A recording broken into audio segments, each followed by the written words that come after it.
Hey everyone, it's Mrs. Brimlow, and today we're going to look at how we write equations in slope-intercept form for tables. So if you could take out these notes from yesterday, there's also a link to a copy in Canvas if you need it, and we're going to flip to the back. So yesterday we talked about what slope-intercept form is, how do we write it given information and a graph, and today we're going to look at tables, which is down at the bottom of the notes. Okay? So as a quick review, actually we'll start at the top. Slope-intercept form is y equals mx plus b, and we use this we can actually use it for both proportional and non-proportional relationships that are linear, where m is our slope, our unit rate or rate of change, and b is our y-intercept, where that graph is hitting the y-axis. So write an equation for the tables in slope-intercept form. So we need to write it so it's y equals mx plus b. So just like the graph, we need to find the slope of the tables and we need the y-intercept. So let's start with slope. So you could pick any 2 points in a table, which we've talked about before. I'm going to use the bottom two in this table. So the change in y is plus 3, and the change in x is 1. So this is 3 over 1, which equals 3. So this has a slope of 3. So how do we find the y-intercept of a table? There are two ways to do this. The first thing you want to look for is, does it have an x value of 0? We know that when we are finding this point on a graph, I'm just going to go up to these graphs for a second as an example. We know when it hits the y-axis, it's moving up or down that axis, therefore x is 0, and y is your y-intercept, whatever that number is.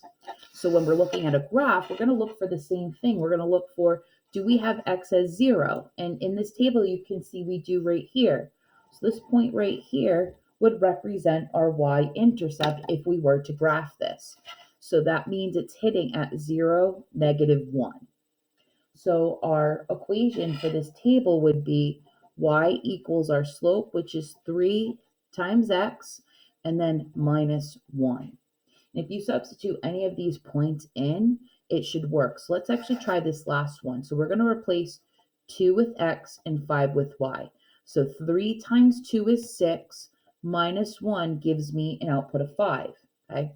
If we pick the one above it, 3 times 1 is 3, minus 1 gives me 2.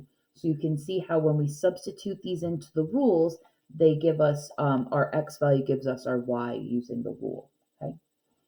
So once again, we start by finding slope, which we can just count the sides, the change in y over change in x, and then we look for this point where x is 0, and our y value would be our y-intercept. Okay. So when we have a table like that, it's really easy. But if you look at this next table, not as easy. We don't have x being 0, but it's still possible to find. So we're going to start by finding slope like we did before. So once again, you can use any 2 points. You just need to stay consistent with your x and y's. So 13 to 17, I'm adding 4. 5 to 7, I'm adding 2. 4 over 2 equals 2. Okay. So y equals 2x so far, but we don't know what b is yet, the y-intercept. So this is how we would find it out. I know that slope-intercept form is y equals mx plus b.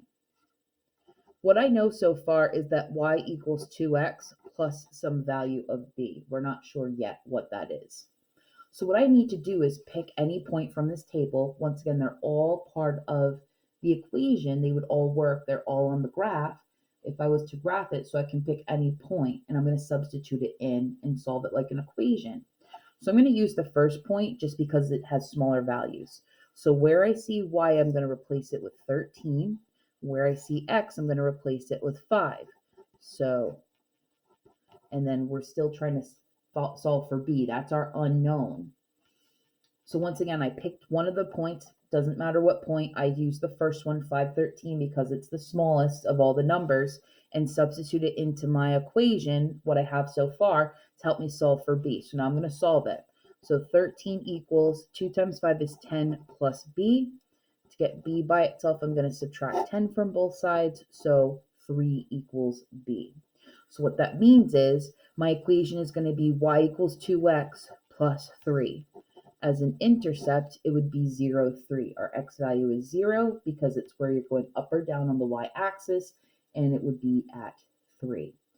So a little harder when we don't have it, but not impossible. This is going to take practice, which we're going to have plenty of today, and tomorrow you'll also have some choice to work on this as well. So when you're all set, you can work on the worksheet in Canvas, or if you're in person, then you'll be able to get a copy of the worksheet. If you have any questions, let me know, and I will chat with you soon.